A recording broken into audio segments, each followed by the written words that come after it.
দেখো আমার সোনাকে বলতে কামড়ে দিয়েছে, কোনো কথা বলছে না, খুব ব্যথা করছে, শুধু কাঁদছে। তোমরা বলো কি করব, ওকে এখন বলতে এতে কামড়ে দিয়েছে। কিছু বলবা? তুমি কিছু বলবা যিশু? কি বলবা?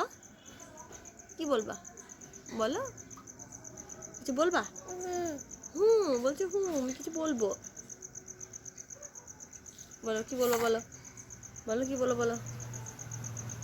বলো কি বলবো বলো? ওকে এখন বলতে কামড়ে দিয়েছে, তাই ওর কিছু ভালো লাগছে না, দেখেছ?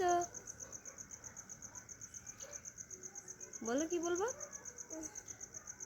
আমি রান্না করছিলাম আর ও ঘুরে ঘুরে বেড়াচ্ছিল বারান্দাতে, আর কোথা থেকে এটা বলতে এসে ওর হাতে কামড়ে দিয়েছে, না ধরতে গেছে আমি ঠিক জানি না।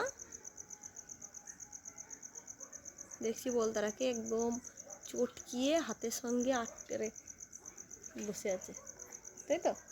কি বলবো? কি বলবা? কিছু বলবা? কি বলবা?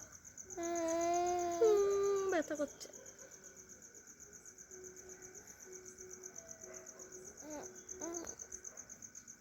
ঠিক আছে, সবাইকে গুড নাইট।